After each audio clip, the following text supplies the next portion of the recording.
Muy buenas tardes, hermanos. Dios les bendiga. Amén. Qué gozo y qué alegría poder estar aquí entre ustedes. Es mi primera vez compartiendo con ustedes. Reciban un saludo de mi esposa Vanessa, mi familia, mis hijos, Juan, Josué, Joel.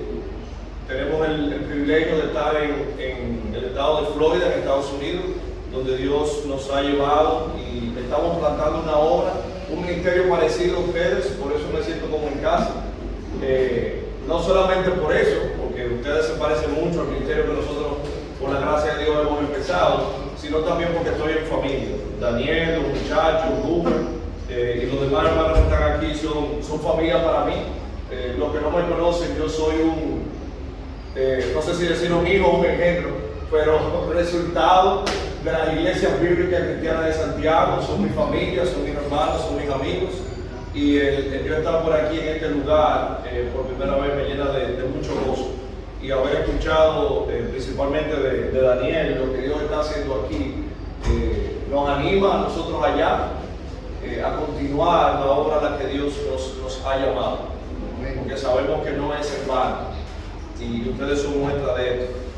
Yo quiero en esta tarde, si Dios nos permite a nosotros, poder compartir desde el libro de Hechos, y les voy a pedir que me acompañen ahí, principalmente en el capítulo 11, desde el cual vamos a estar viendo una iglesia viva. Una iglesia viva. Y quizás, si yo les preguntara a ustedes que están empezando como iglesia, ¿tienen qué tiempo? Desde noviembre. Desde noviembre, meses, ¿verdad? Están en los primeros pasos. Si yo les preguntara a ustedes, ¿como qué iglesia ustedes se imaginan llegar a ser? ¿O como qué iglesia ustedes quieren ser? Quizás ustedes, lo que conocen el principio de la iglesia, en el libro de Hechos, en Jerusalén, podrían pensar como yo también pensaba antes, si es que queremos ser una iglesia como la de Hechos 4, en donde la palabra dice que todos los creyentes estaban juntos, que tenían todas las cosas en común, que nadie tenía lo suyo como suyo propio, sino que lo traían a los pies de los apóstoles, lo compartían y nadie carecía de nada.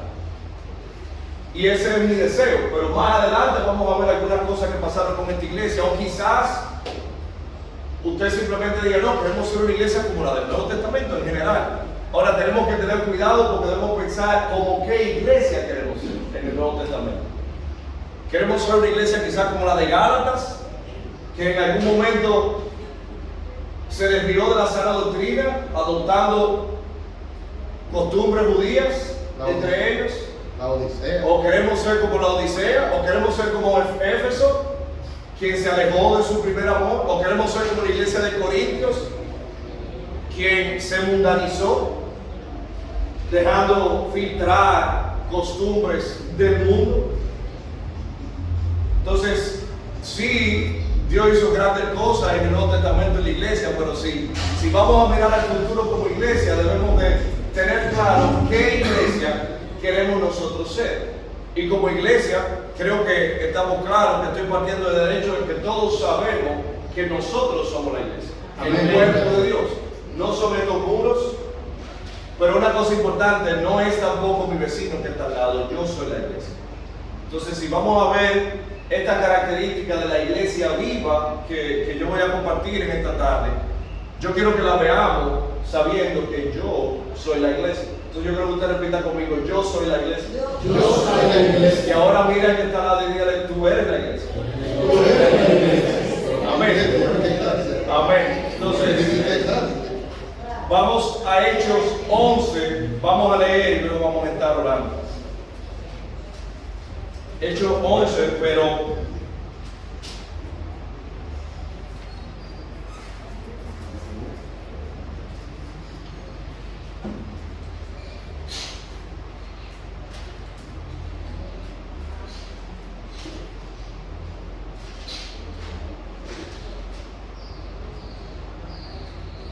específicamente a partir del verso 19.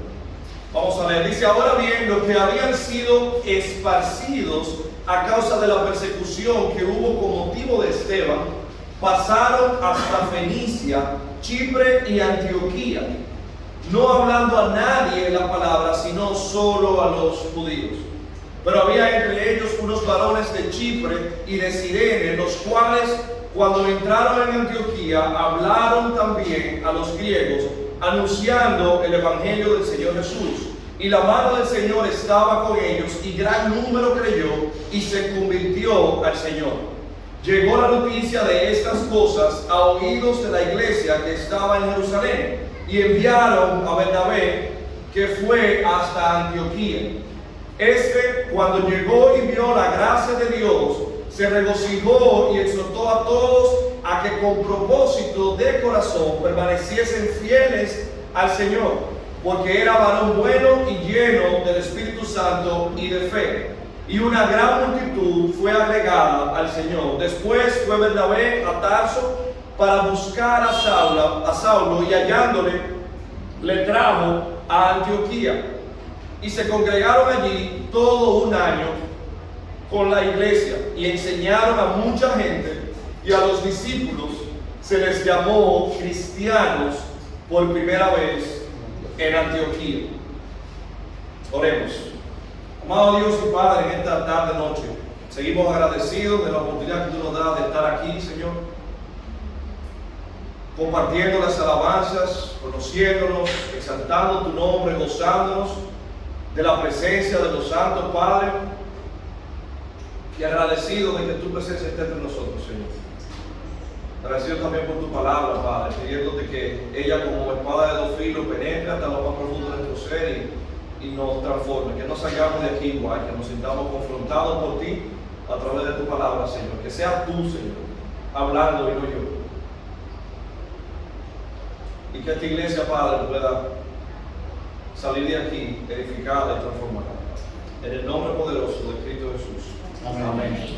Amén. Entonces, hermanos, este capítulo, el capítulo 11, marca el inicio de esta iglesia, la iglesia de Antioquía. Pero para que nosotros entendamos lo que está pasando, es bueno, es prudente que vayamos un poquito atrás y conozcamos el contexto en el que esto se está desarrollando. Ustedes recuerdan que en el libro de Hechos, capítulo 1, versículo 8, vayamos allá. El mismo Jesús, luego de haber resucitado, dice estas palabras. Capítulo 1, verso 8. Si lo tienen, digan amén. Amén. Amén. Pero recibiréis poder cuando haya venido sobre vosotros el Espíritu Santo, y me seréis testigos en Jerusalén, en toda Judea, en Samaria y ¿dónde? Y hasta lo último de la tierra. ¿Hasta dónde lo envió Dios? Hasta lo último de la tierra. Y si ustedes ven en el libro de Hechos, Dios estaba haciendo grandes cosas a través de los apóstoles en Jerusalén. Y de ahí viene el verso 4, capítulo 4, verso 32-35, que podemos ir allá breve, que nos dice: y la multitud de los que habían creído era de un corazón y un alma, y ninguno decía ser suyo propio nada de lo que poseía, sino que tenían todas las cosas en común. Y con gran poder los apóstoles daban testimonio de la resurrección del Señor Jesús, y abundante gracia era sobre todos ellos. Entonces, estas personas habían recibido una gran comisión, por tanto, ir y hacer discípulos a todas las naciones, bautizándolos que en el nombre del Padre, del Hijo y del Espíritu Santo, enseñándoles todas las cosas que os he mandado, y aquí yo estoy con vosotros hasta el fin del mundo. Y hasta ese momento, era el resultado. Pero algo pasó con estos hermanos que impidió que progresara ese gran mandato de Hechos 1:8, en el que Dios le dijo: hasta los confines de la tierra.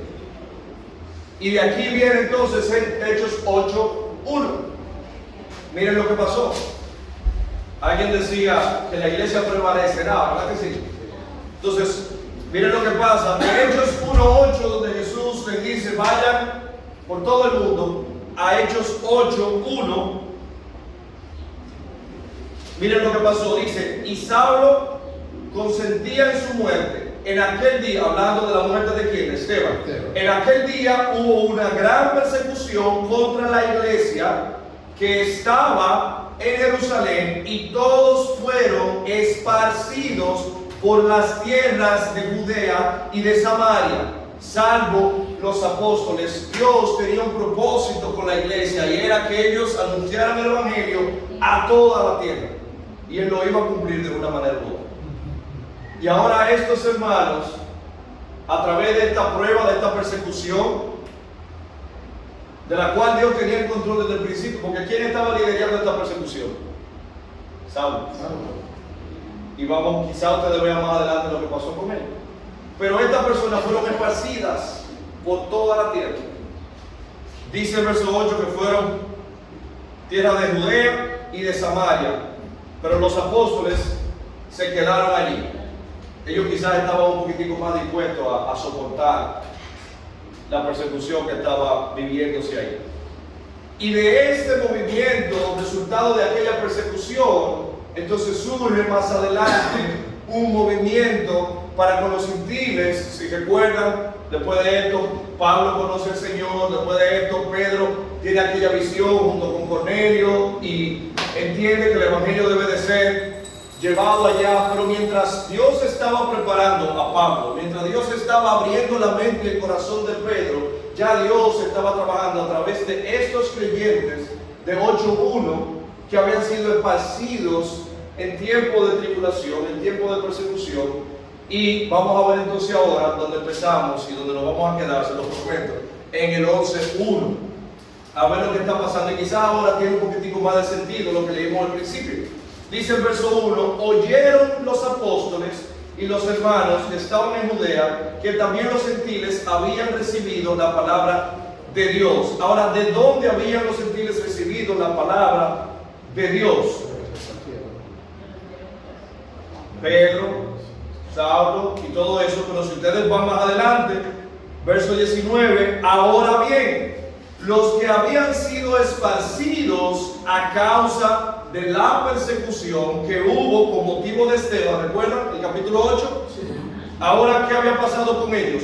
Pasaron hasta Fenicia, Chipre y Antioquía, no hablando a nadie la palabra, sino solo a los judíos. Ellos se esparcieron, se limitaron a los judíos, pero recuerden que Dios ya había comenzado un movimiento que a mí me gusta llamar el pro-gentil.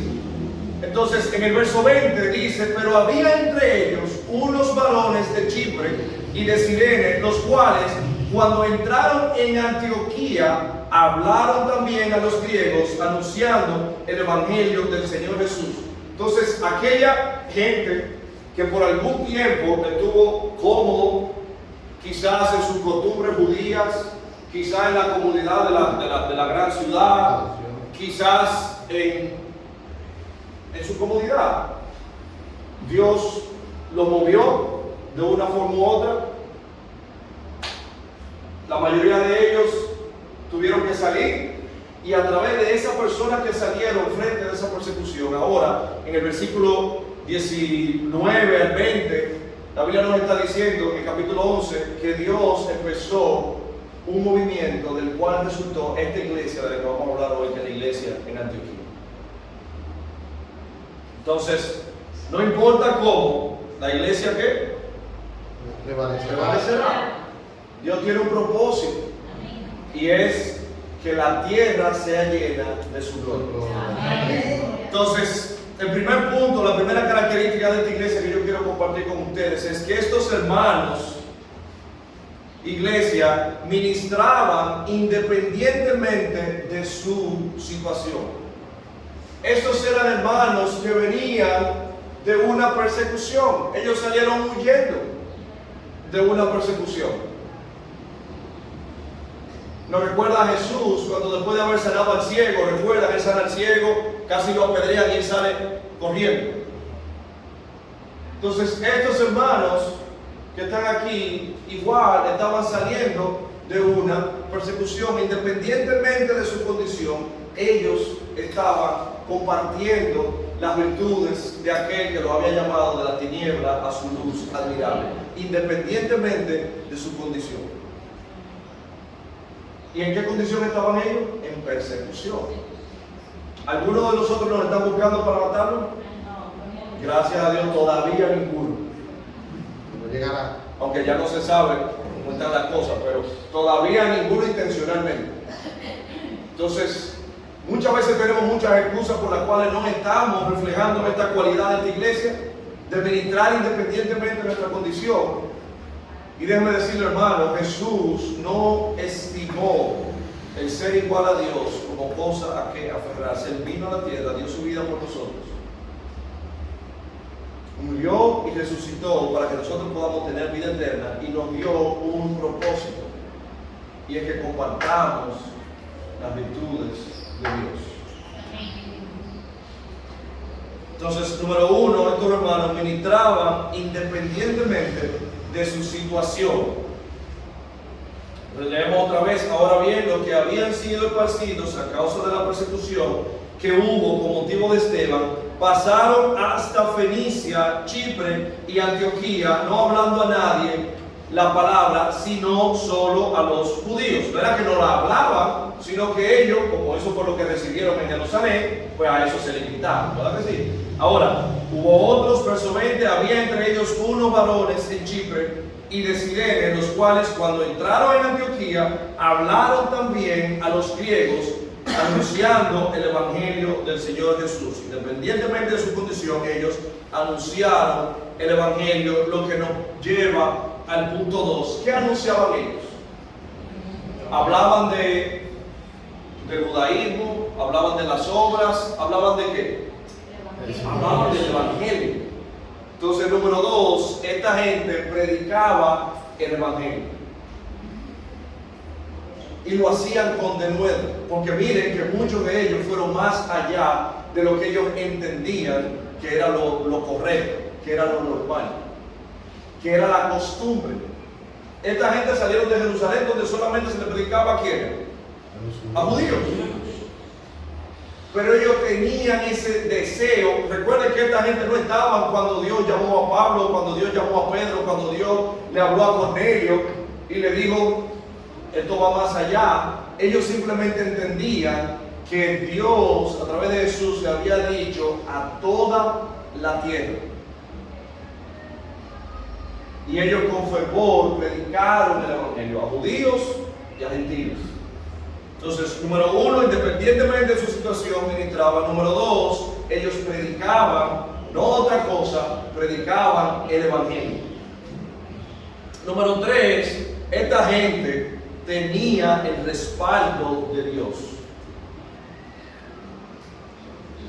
El verso 21 lo dice claro, dice: y la mano del Señor estaba con ellos, y gran número creyó y se convirtió al Señor. Dios les había prometido: y yo iré con ustedes.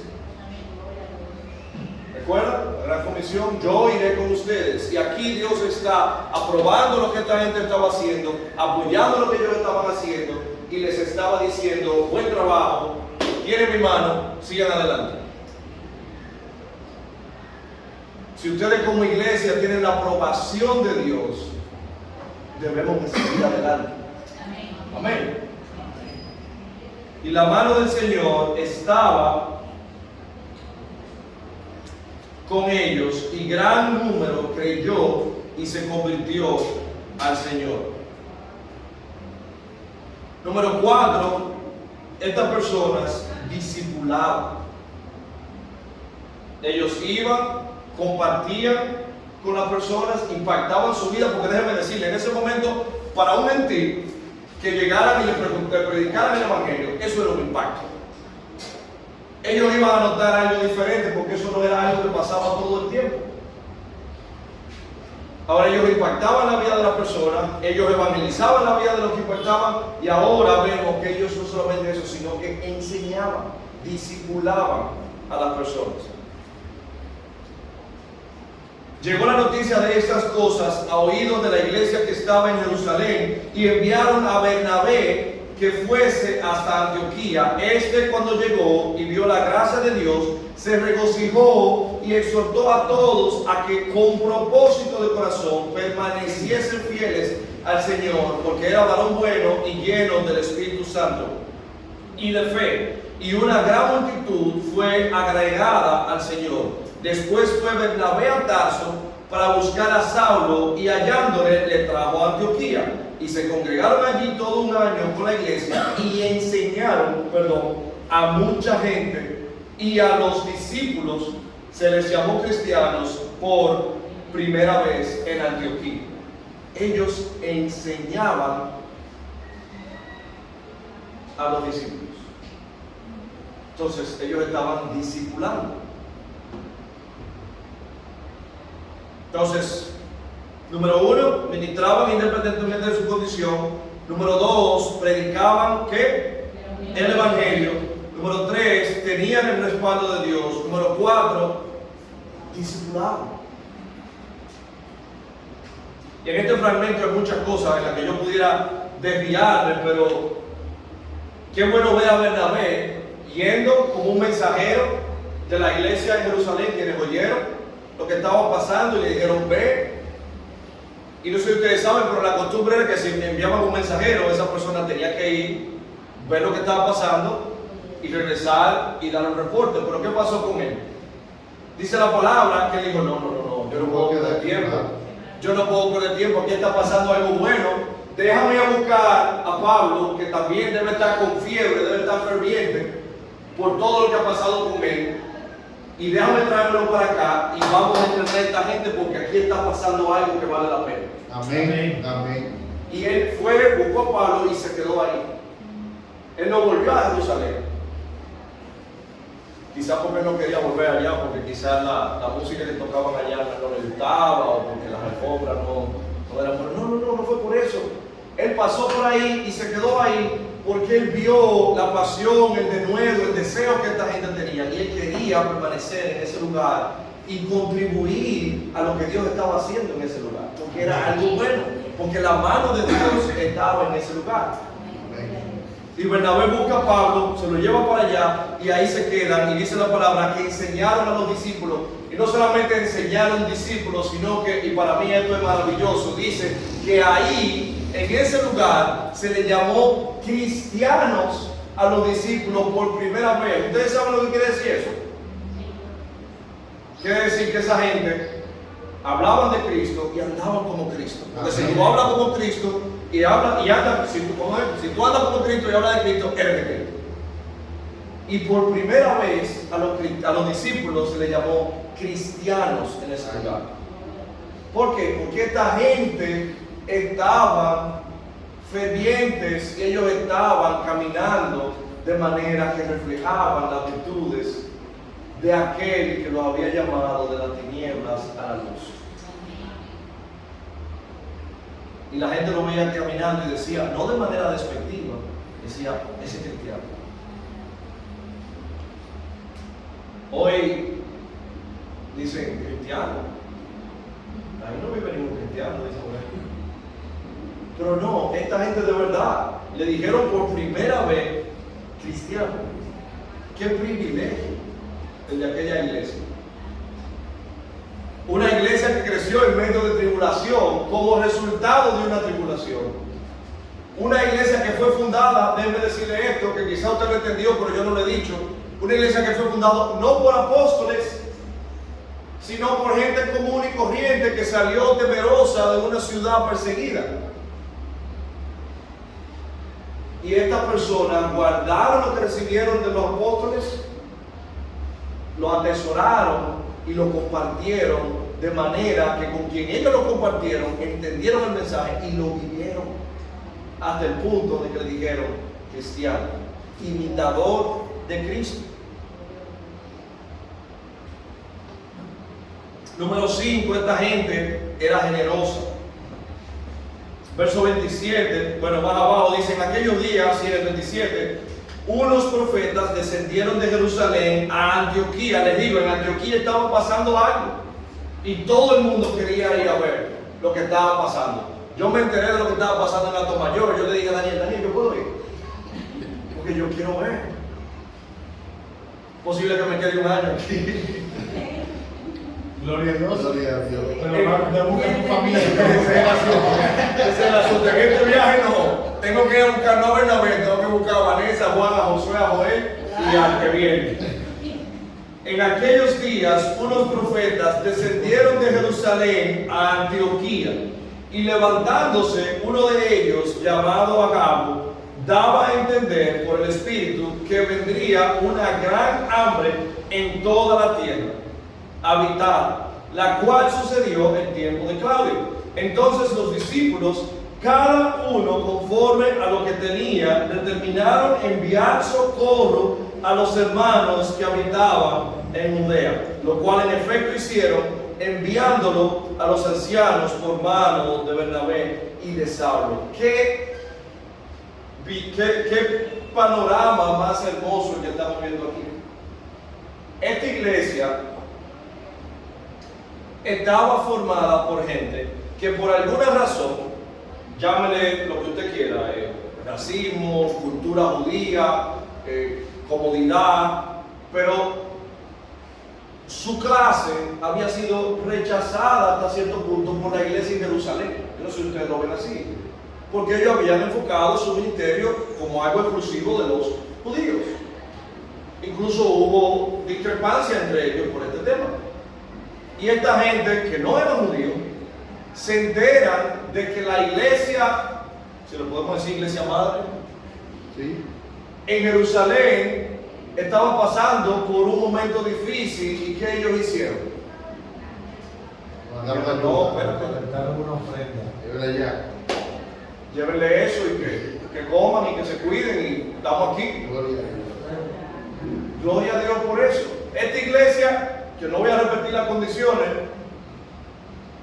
Dios puso en su corazón el ser bondadoso para con aquella iglesia y ellos lo hicieron. Esta gente era bondadosa. Entonces una iglesia viva es una iglesia que ministra independientemente de su situación, es una iglesia que predica el evangelio, es una iglesia que cuenta con el respaldo de Dios, es una iglesia que discipula y es una iglesia generosa.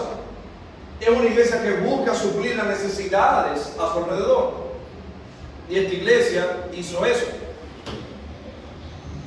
Entonces, hay unas características más, pero quiero que vayan al versículo 13, al capítulo 13, perdón.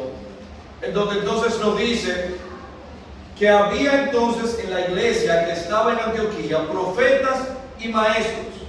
Bernabé, Simón, el que se llamaba Níger, Lucio de Cirene, Manaén, el que se había criado junto con Herodes el tetrarca, y Saulo. Ministrando estos al Señor, ayunando, dijo el Espíritu Santo: apartadme a Bernabé y a Saulo para la obra a que los he llamado. Entonces, habiendo ayunado y orado, les impusieron las manos y los despidieron. Esta iglesia empezó una vez más, a ver si no se nos ha olvidado, con discípulos comunes y corrientes que amedrentados salieron de Judea. Llega Bernabé, ve lo que hay, busca a Saulo, y ahora Bernabé y Saulo se dedican a de verdad desarrollar líderes dentro de esa iglesia. Lo que nos dice que una iglesia viva no solamente discipula, sino que también, número 6, desarrolla líderes. Y eso lo vemos pasando aquí. Bernabé y Saulo están dentro de este nombre, pero ahora ¿cuántos nombres más hay aquí? Dice Bernabé, Simón, el que se llamaba Níger, Lucio de Cirene, Manaén, el que se había criado junto con Herodes el tetrarca, y Saulo. Se había agregado otros líderes al grupo de líderes de esa iglesia. Esta iglesia, porque era una iglesia viva, estaba compartiendo el evangelio, pero estaba discipulando y también estaba entrenando líderes de entre ellos.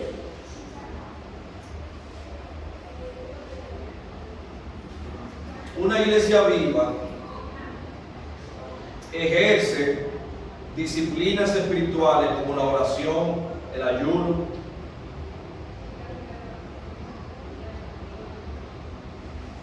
En el capítulo 13 dice que este grupo estaba juntos y estaban ministrando, pero que estaban ministrando estos al Señor y ayunando. Y el Espíritu Santo dijo, apartarme a Bernabé y a Saulo para la obra a la que los he llamado. Entonces, habiendo ayunado y orado, les impusieron las manos y los despidieron. Ellos muy fácil pudieron haber dicho, no lo vamos a ceder. O muy fácil pudieron haber dicho, bueno, si lo dijo Dios, pues que se lo lleve. No. Así no. Espérate, vamos a orar. Y vamos a comprobar que esta es la voluntad de Dios. Y dice la palabra que orando y ayunando, ellos discernieron y decidieron que ellos debían salir. Entonces una iglesia viva es una iglesia que ora. Es una iglesia que ayuna. Y por ayuna yo no solamente hablo de dejar de comer, es de sacrificar nuestra voluntad para que se haga la voluntad de Dios.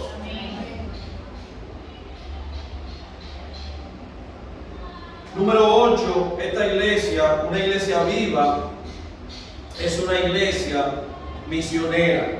Es una iglesia que tiene en su sangre un ADN misionero. Es una iglesia que está pensando en que sí, nosotros acabamos de empezar, pero ¿a dónde vamos de aquí? Amén. ¿A dónde vamos de aquí? Entonces yo quiero preguntarle a la Iglesia Bíblica Cristiana de Atomayor, ¿a dónde van de aquí? ¿Hacia dónde va la obra que Dios ha empezado aquí? Amén. Porque si ustedes van a crecer como una iglesia viva, ustedes van a multiplicarse. Entonces que desde ahora estén ustedes esa inquietud de que tienen que alcanzar a otros y tienen que apoyar a otros y tienen que evangelizando, discipulando y entrenando líderes, tenerlos disponibles porque Dios va a venir, los va a buscar y los va a llevar a otros lugares donde ustedes van a comenzar esas obras. Amén. Entonces una iglesia viva es una iglesia con una visión, una mentalidad, un ADN misionero. Estas características, amigos y hermanos, que estaban presentes en la iglesia de Antioquía, son para mí el plan de Dios para la iglesia en el mundo. Dios quiere que nosotros como iglesia, independientemente de nuestra situación, ministremos. Y por ministrar me refiero a que trabajemos para la obra, a que sirvamos, a que nos involucremos, a que no vengamos solamente a sentarnos ahí. Dios quiere que la iglesia predique el evangelio y solamente el evangelio, sin ninguna añadidura, porque el evangelio en sí es suficiente para dar salvación. Dios quiere que una iglesia viva entienda que cuenta con el respaldo de Dios, porque Él nos prometió que iba a estar con nosotros hasta el fin del mundo y Él ha enviado a su Espíritu Santo para cumplir su promesa. Entonces ustedes no están solos, cuentan con el respaldo de Dios a través de su Espíritu Santo. Amén. Una iglesia viva es una iglesia que discipula, que no solamente comparte el evangelio y se contenta con que la iglesia se llene de gente, sino que está invirtiendo en la gente, haciendo discípulos, procreándose, replicándose en otros. Dios quiere que ustedes, como una iglesia viva, sean generosos, que atiendan a las necesidades de sus hermanos primero y de los de afuera. Dios quiere que ustedes, como una iglesia viva, desarrollen líderes. Que ustedes desde ahora estén viendo quiénes son los potenciales líderes dentro de ustedes. Y que inviertan en ellos también. Dios espera de una iglesia viva, que es una iglesia que ora y una iglesia que se sacrifica y que busque su voluntad con de nuevo. Dios quiere que una iglesia viva sea una iglesia misionera, una iglesia que se multiplique. Como hablamos al principio, hermanos y amigos, la iglesia no son los muros, la iglesia somos nosotros. Y a veces es muy fácil pensar de la iglesia o como muros, como el lugar donde nos congregamos, o como el otro. Pero la iglesia soy yo. Yo soy la iglesia. Entonces, si nosotros queremos que la iglesia bíblica de Alto Mayor sea una iglesia viva, nosotros tenemos que empezar, yo tengo que empezar, usted tiene que empezar a ministrar independientemente de su situación, a predicar el evangelio, a hacer discípulos, a ser generosos, a orar.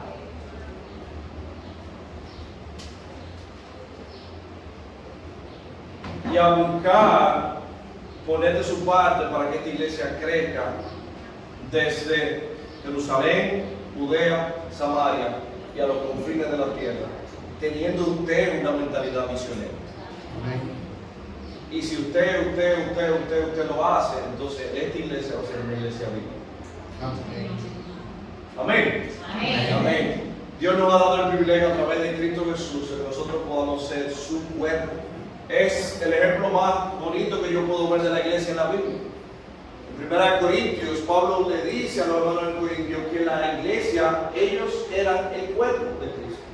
Y que Dios nos había dado diferentes dones, diferentes habilidades para que fuéramos un cuerpo funcional, un cuerpo vivo. Y si usted está aquí hoy y usted se pregunta, pero ¿y cómo yo puedo ser parte del cuerpo? ¿Cómo yo puedo ser parte de una iglesia? Esto comienza por ser hijo de Dios, y la palabra dice en Juan capítulo 1 que a los que le recibieron, hablando de Jesús, a los que creen en su nombre, le dio la potestad de ser hechos hijos